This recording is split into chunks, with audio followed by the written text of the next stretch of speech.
Well, good afternoon again, and thank you for coming this afternoon. I was told that if I wanted to retire, I had to give a speech, which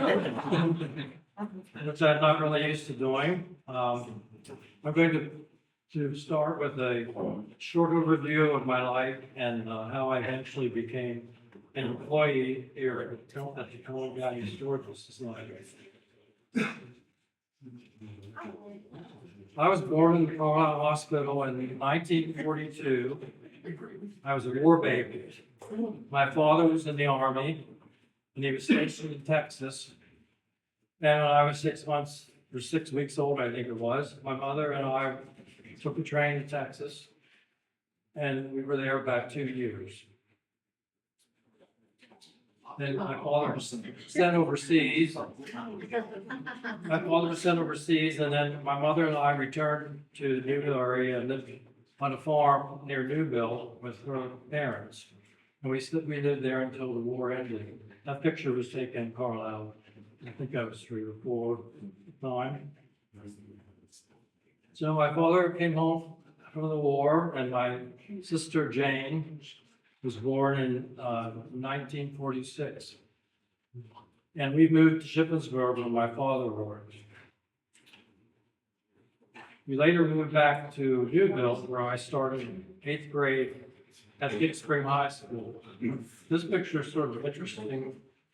Of course, I'm here struggling with my French horn. I was the only French horn player the entire time in high school. Next to me is my lifetime friend who's in the audience, Dave Smith.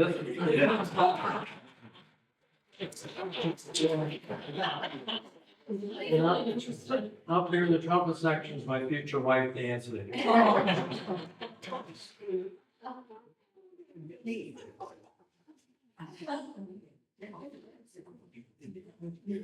I credit my interest in local history to this large brick house located on Route 11 at the intersection of 233.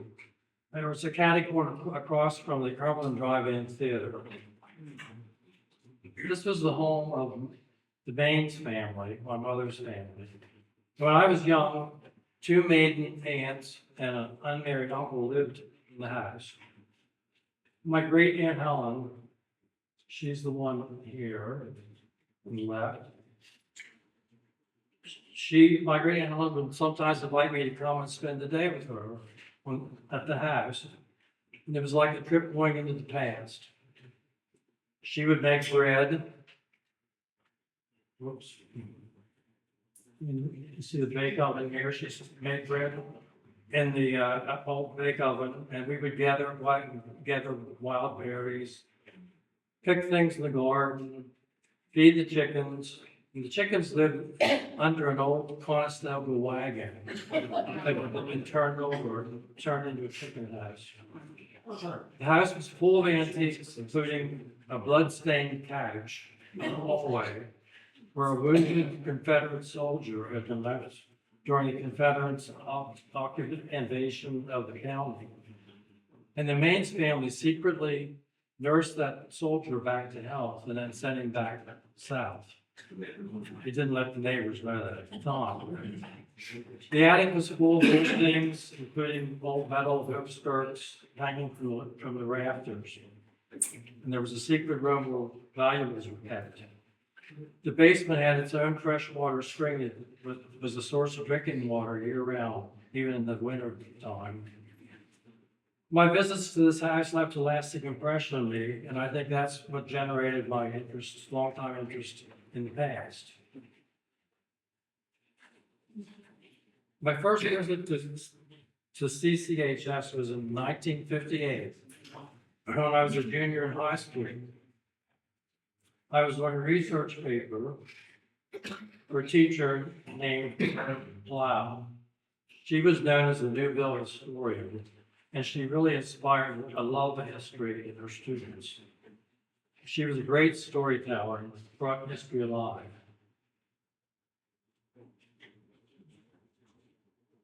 At that time, the society was open on Monday nights. The library was D. Wilson Thompson's, who had a bookstore here in the corner. Thompson's bookstore. The entrance was at that time was the front of the original building. Mr. Thompson was rather cool to this young teenager, and he told me, first thing he told me was you were allowed 2 books per evening. So I was only allowed, I had to pick carefully which 2 books I wanted. So I did get the information I needed for my high school paper, but I didn't feel that very welcome during that visit. My second visit was in 1961, when I was a freshman at Shippensburg State College. I had a course about writing a research paper with Professor Bellows. And the topic I chose for my paper was literary figures of Cumberland County. There weren't a whole lot, I found. My second visit to was more friendly than the first one had been. The library was still in the original building, and the microfilm machines were in what's now our kitchen. I gave a copy of that paper to the library. So I graduated from Shippensburg University in 1964. I married the girl next door, Nancy Scholl, in 1965. We moved to Bowling Springs. I taught French at Susquehanna Senior High School. And I earned a master's degree in French at Millersville University. And I was also the organist at St. Paul's Lutheran Church in Carlisle for 16 years. The organ's there in the right. And I was the organist at First Presbyterian Church on the square for 26 years. I still play there occasionally. Nancy and I have 2 daughters, Jennifer and Susan. We're Susan and Jennifer left to right. And we have 4 grandsons. My daughters, thank you for being here tonight. So one Monday evening in the 1980s, Nancy and I visited the society to see the museum. This was after the first edition had been added behind the reading room, and the museum had been expanded onto the 2nd floor. Here's Miller happened to be there that evening, and he offered to show us the museum. Of course, he was especially proud to show us the shells and the mounts and barrack wood carvings. He encouraged us to become members and to visit again. And we did become members and return from time to time for new exhibits and programs. It was in 1986 when Charlie Sanders, he's the man here, he was the executive director in 1986. And he asked me if I would like to work part-time for the society to manage a grant project in the photo archives. The major collection in the archives was the AA line collection. The line collection had been left to the society in 1933, and a special wooden case had been built at the Federal Equipment Company in 1960 to house all of his glass negatives. You can get just a little bit of the corner of that case in that picture. A.A. Line had been a lifelong Carlisle photographer who photographed people, places, and events from 1869 up to 1928.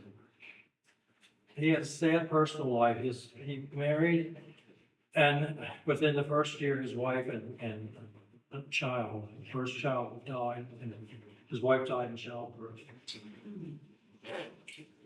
A.A. Line had a very good eye, and he seemed to be everywhere. The original processing of the collection was led by Roger and Ellen Todd. That's Roger Todd with one of the glass negatives. All the negatives were numbered and put in sleeves. And over the years, some of the negatives have been printed so that there was already a small collection of prints. The project that I was hired to do was to go through the entire line collection, determine if the negative had a matching print or not.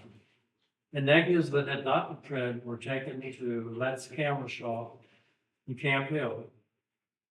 And then they took them on to York where the prints were made. 2 prints were made of each negative. One, the PP print, which we've got a lot of jokes about.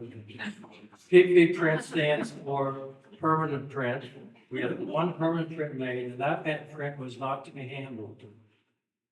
And then there was an S print, which was the study print. And those were the ones that could be viewed by clients when they came into the library.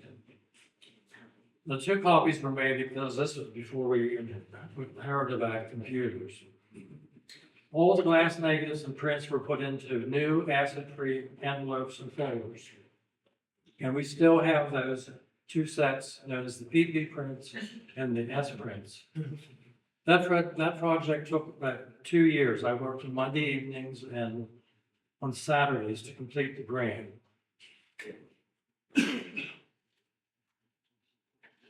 There you see, you can see some of the boxes in the photo archives there.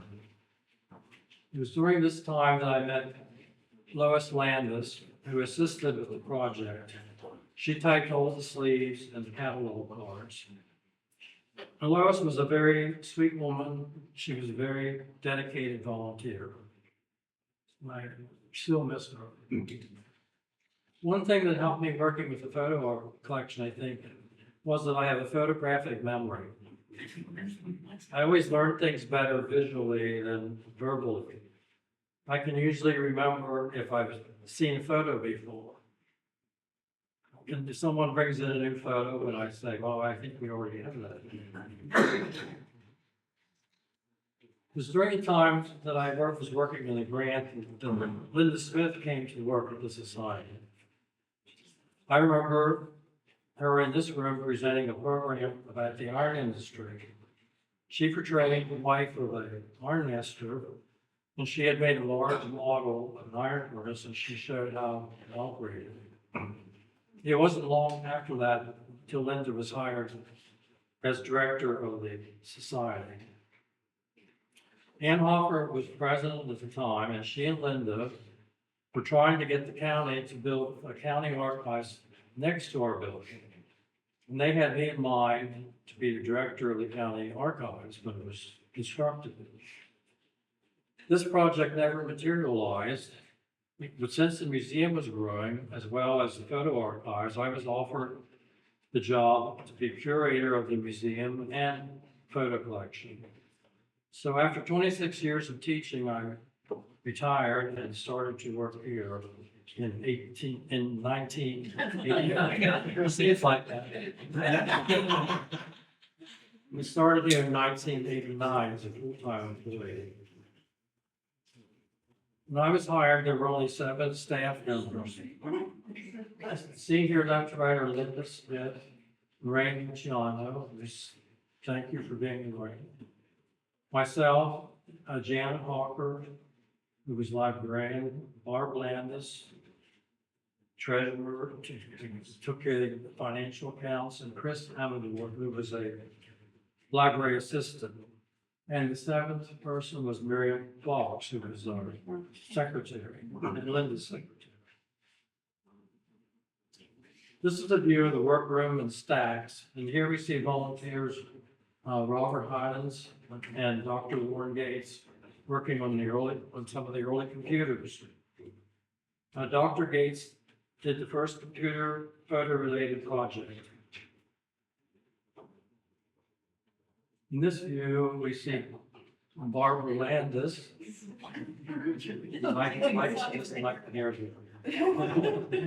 Barbara Landis was working with Mary Lou Showman and Marguerite DeMartin. Now, Marguerite was the county's contribution to the Historical Society. She was paid by the county to work at the Historical Society. All I ever remember of her is her loud laughing. She really did enjoy her time here. I'm going to hold The photo archives was a small windowless room or safe and it held the A-line glass negatives, metal shelving, and a folding table that I used as a desk. And this is where I started as a volunteer and where I worked later as an employee.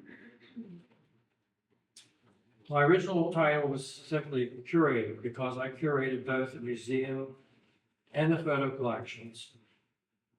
The first big exhibit in 1991 was titled Made in Cumberland County. Back then, the museum committee was very active, and they did most of the actual work of mounting an exhibit. There were members of the committee who specialized in various areas such as building platforms, writing and mounting labels, selecting objects, and so forth. One volunteer I remember well was Colonel Caudle. He was a retired military man and did a lot for the society. He was gruff on the exterior, but he was really a great guy. I learned a lot from him. And Mary Vasilkiewicz wrote and mounted the exhibit labels. She taught me how to write good labels, how to mount them properly down to the 1/16 of an inch.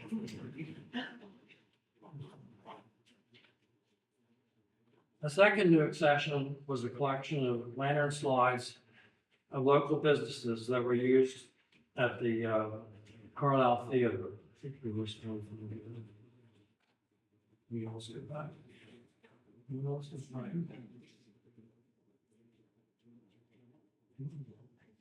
This business, it was one of the slides in the old Carlisle Theater that it was used to advertise local businesses, the Carlisle Tea Company. It's located at 44 West High Street, but there were probably over 100 of these slides that were used as advertisements between movies. One famous person visited us in the early 1990s. The movie star Beau Bridges, who I saw was back in television, was interested in making a movie set at the Carlisle Indian School. And he worked here for several days looking at the photo collection. My wife wanted his autograph, so there you see it. Unfortunately, the movie was never made, it never materialized. A major accession in 1991 was the Burkholder Landis collection. This collection consisted of 815 glass negatives that were found in the attic of 21 West High Street. At that time, it was the location of the Landis card shop, Landis family.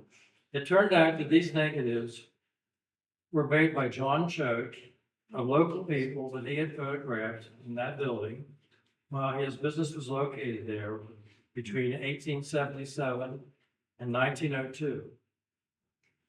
The negatives had been in the attic for about 90 years and they were covered with dirt. I remember coming in and seeing the kitchen full of all these dirty negatives. Fortunately, Choate had scratched on the glass negative the names of many of the people in the photographs. This young man is Wilder, and he later owned and managed the St. Charles Hotel across the street from our building. The girls in the roller skates are not identified. Alice Coleman was a professional trumpet soloist from Carlisle. This was the first photo collection that was computerized, entered in computer. And Dr. Warren Gates was an early promoter of computerization, and he entered 5 different fields of information for each negative. These images have been of a continual interest as more and more people find images of their ancestors. In the summer of 1992, an exhibit of major importance was mounted right in this very room. The title was, "Hey Ollie, let's go railroading." Ollie was a friend of Jim Bradley's. And they used to go railroading together, and he'd call him and say, "Hey, Ollie, let's go railroading today." The exhibit consisted of about 300 photographs related to railroads in Cumberland County that were taken by Jim. The entire exhibit, photos and captions, was created by him. It was a very popular exhibit and led to a continuing relationship with Jim over the years. He photographed many CCHS events and was almost a weekly visitor. The society continued to grow, and in the spring of 1993, we acquired the Cumberland House. And in Carlisle, we purchased parking lots behind and next to our building, as well as an apartment building to the south. Gone were the days of moving items from off-site storage into our building. Before the building was enlarged in 1996, major exhibits had to be in this very room, Todd Hall. In the year 1995 was the sesquicentennial of Bowling Springs. We had an exhibit here, and Randy Watts and I wrote a book about the village.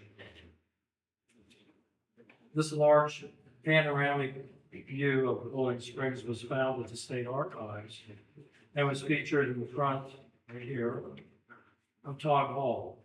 The Bowling Springs Sesquicentennial Committee was given the Society's Historian of the Year Award for 1995.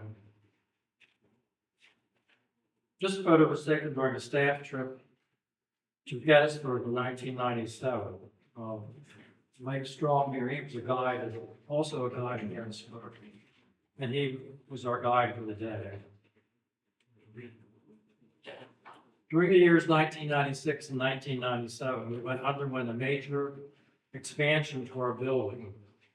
I remember when the library and the photo archives was in this room for almost a year. Everything was moved into this room while construction went on around us. So this is the view of the building under construction. And here's part of the completed addition. The grand opening was held September 13th. And then we had a ribbon cutting ceremony, an open house, and people could see the new entranceway, the new lobby. The gift shop was in this building. Now Aaron's office. The foyer and the new library and a new library reading room and the new Kramer Gallery, the major gallery on the main floor. And the hallway that led to a window. Thanks for that window, because it's the only one in the photo archives. So the new photo archives.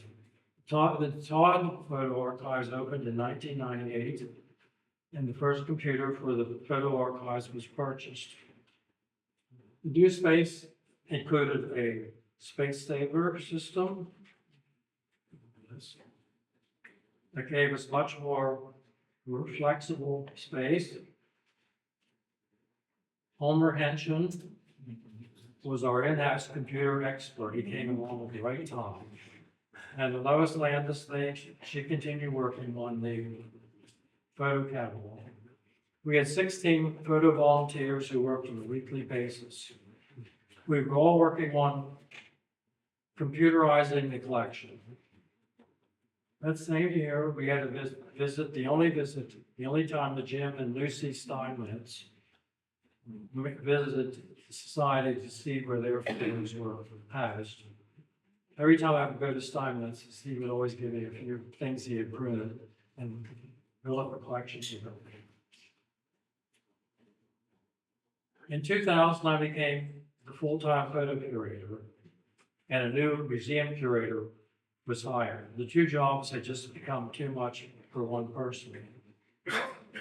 I was interviewed by the newspaper at the time, and they latched onto that quote. I said, maybe I live in the past too much, which my wife told me I did.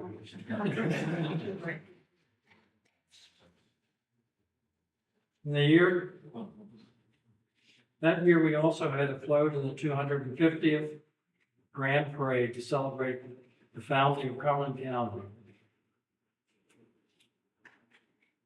Our float featured a gateway to history and a model of the old Cumberland County courthouse.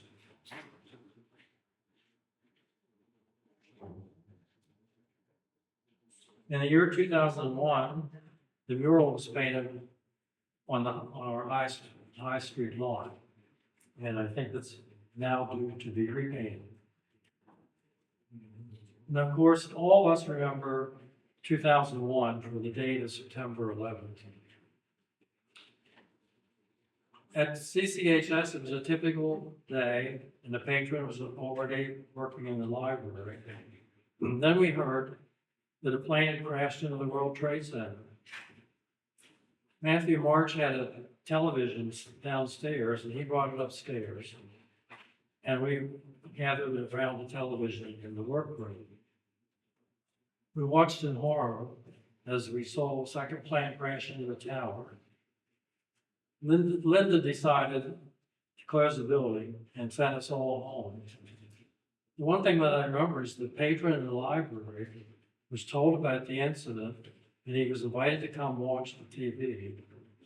But he was so engrossed in his research that we had to he just continued working. We had to ask him to leave because we were closing.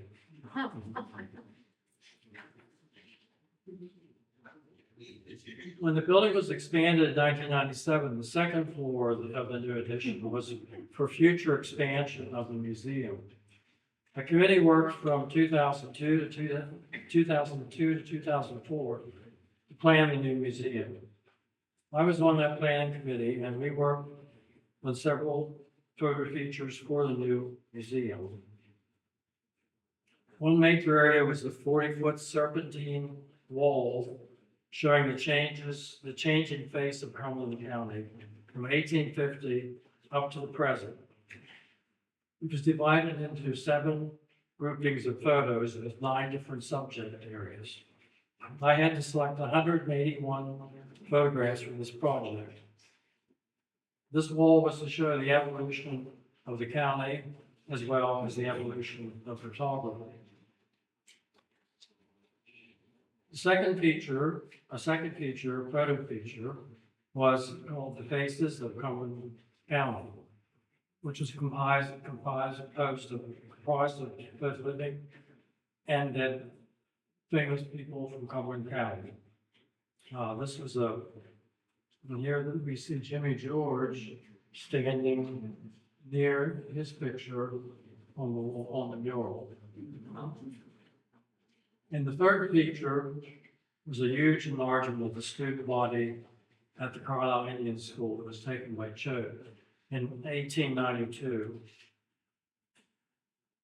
An exciting project in 2005 was what we called the Carlisle movie. This movie was found by William Schaefer in a box lot that he bought at Browns auction in 2000. It was a 22-minute film made by William Wagner in 1935 that he entitled Local Scenes with Local Color. It wasn't originally in color, but all the color disappeared. Wagner was a local magician, but he was also interested in photography. So he took the film, and it was saved, and it was exciting for the first time to see that moving picture, the train coming down High Street. We sold many copies of this to the gift shop, and they're still for sale. In 2006, we received a major accession. It was the lifetime collection of approximately 15,000 negatives donated by Jim and Miriam Steinmetz. They had been in business in Carlisle for 50 years and had done almost all our photo work at a very discounted rate. For many years, I walked back and forth from that shop to deliver new orders and to pick up completed orders.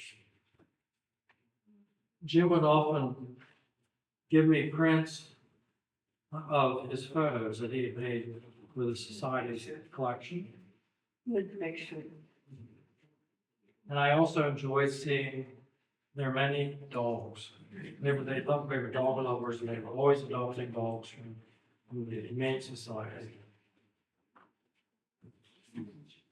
I thought of Jim Steinmetz as the AA line of his time.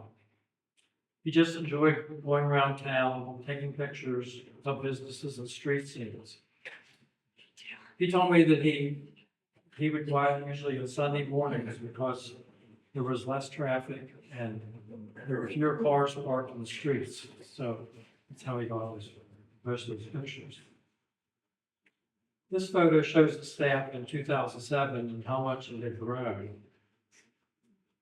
And this photo of Palmer, Lois Landis, and Rob Schwartz was taken the same year, 2007. Rob and I served as models for a program for interns in August of 2009 for military talk.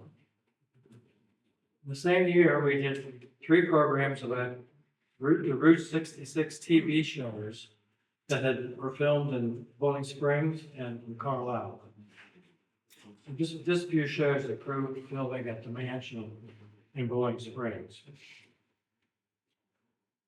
2010 was a sad year because Lois Landis was ill, very ill, and Homer Henshin died after volunteering for 11 years at the Society. That same year, Mike Metter appeared on the scene, and he started as a weekly volunteer, and he is still volunteering on a weekly basis. I've been very, very fortunate to have had so many talented people volunteer over the years to help us convert to digital format and to catalog the collection.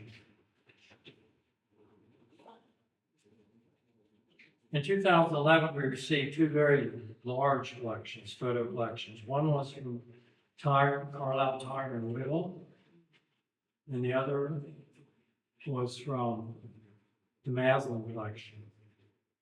Volunteer Bud Long entered the entire Maslin collection of 19 boxes. It took him several years. 2014 was what we called the Year of the Mill. We offered several county mill tours, and we produced a mill book. The first meeting of the committee to write the mill book was held at this mill at Glen Allen on the Alebricians. One of the major activities of the society for many years was bus trips. And one of the most popular ones was a repeat of a trip that was made to Dublin Gap in 1914 by the society. At that time, they didn't have a bus, they went in cars. And that trip included a visit to the hotel at Dublin Gap. Here's one of our tours, and the group posed for a photo of the steps from the former hotel. We also offered a trip titled Exploring the Allens, Upper and Lower Manhattan. Trips usually included a slide program the week before the actual trip to give a preview of what they would be seeing and give historical background for the trip. One incident I remember very well was when I was out taking slides for this trip to the Allens. This is the picture of White Hill Prison taken by Jim Bradley in 1986. When I was out taking slides for the trip, I came onto prison and I saw it to the prisoners out in the yard. And I thought, oh boy, this is the perfect picture for the slideshow. So I jumped out, took a picture, got back in the car, and I didn't get too far until I was stopped by a police car. And they took me inside the prison, interrogated me while I was taking pictures, Was I planning some sort of escape or something? They thought I was up to something. They took my film and eventually released me after they called the society and verified that I was an employee.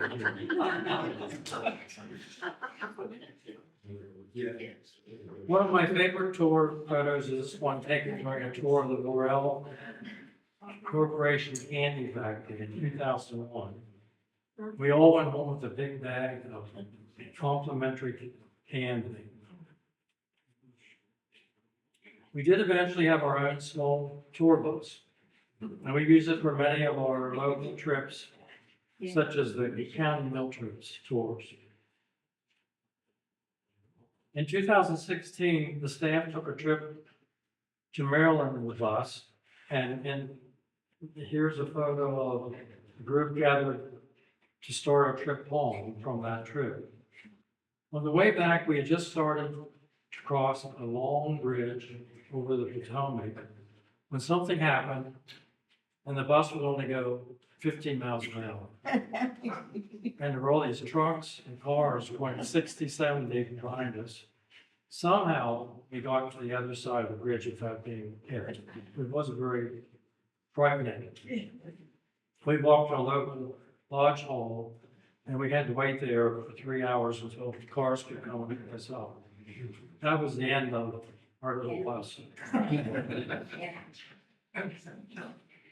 For many years, our photos were featured in the Sentinel in a feature called Tour Through Time. You can't see, it's not a very good picture, but that's editor Fred Burgess who started the feature, and it was continued until just recently by Joe Kress. When the Sentinel moved their office from the Sentinel days, all their negatives from 1900 to 2010 were donated to us. One huge Sentinel collection of negatives dates from the 1950s up to the present, and it takes up one entire storage room in the basement. Volunteer Need Miller spent over 20 years patiently organizing and filing thousands of Sentinel negatives. The Bradley Room was created in the lower level most recently to house the huge Bradley collection left to us by Jim and Mary Bradley in 2016. Here we see Jim and Mary at the state capitol before they were married. They both worked for the Patriot News. And here's a later photo of them taken after they were married. The Bradley collection is the largest collection ever donated to the society. Jim's collection was so large that a new room had to be created in the lower level to house it. These are the original boxes that Jim used to house his photos. We replaced them with these acid-free boxes. These are Jim's file drawers that hold all of his negatives. Volunteer Mark Urban works weekly on the Bradley collection. So the photo collection continues to grow and is used by a variety of researchers. Our Indian school collection is of interest throughout the world and a major source of photo sales. Interest in the school has been ongoing since I started working here. And here are a few of our most often ordered Indian school photos. The student body photo was taken in 1892, and it's featured in the museum. The before and after photos of Tom Torlino are also very popular. In this photo of the Carlisle Indian School football team of 1913 with Jim Thorpe in the back row on the right. It's also a very popular photo. This photo was used in Time magazine for a 2-page spread for an article about Sally Jenkins' book, The Real All Americans. We were paid a usage fee of $1,000 for the photo. That was the highest usage fee I ever got for a photo. I'm going to end my talk today with a few of my favorite photos in the collection. Many of you know that I love dogs, and this photo shows a blind family dog named Bill. And he's attentively waiting for his master to arrive home on the evening train. The blinds live near Ashton Cemetery. I like the expression, is waiting for his master to return.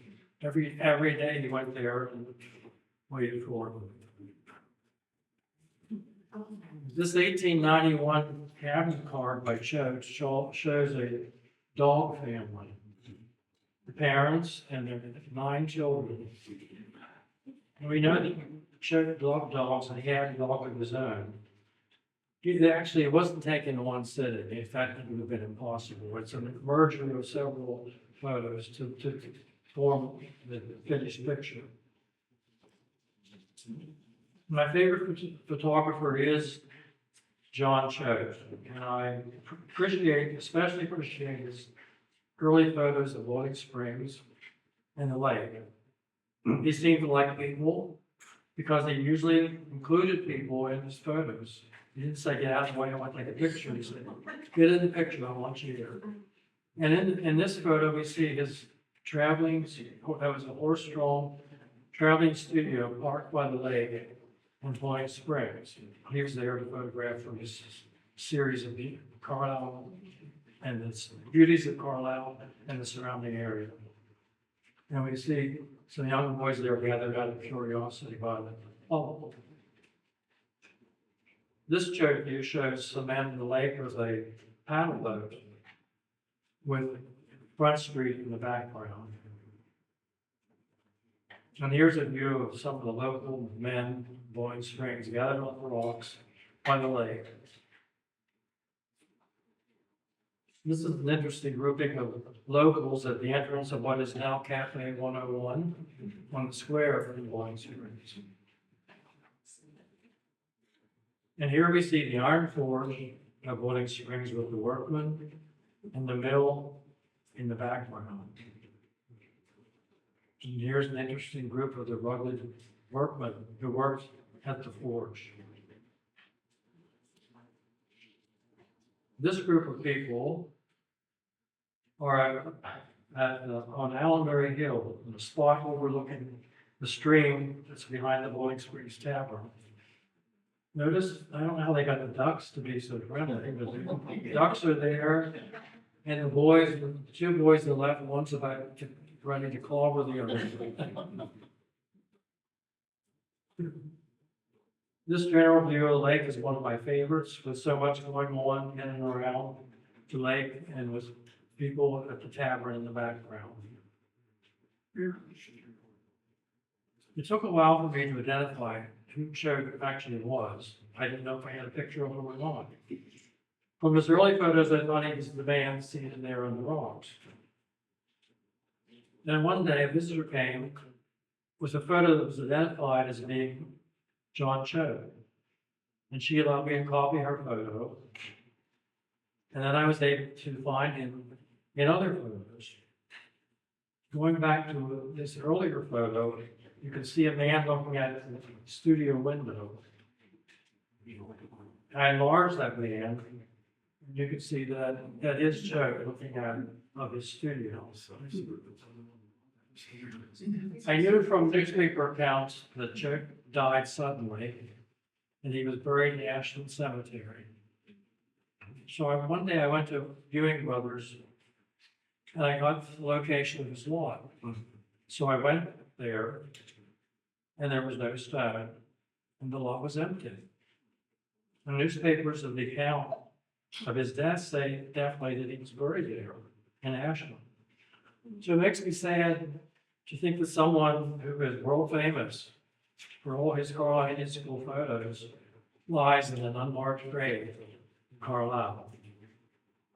I think that the world certainly owes him a proper mark, but perhaps that's a retirement project. So it has been a great adventure and a privilege to have worked here for so many years. I will certainly miss working with the staff, volunteers, and clients. I will miss discovery of new photos and meeting new people. I thank you all that you have done to make my stay here so wonderful, and thank you for your attention this afternoon.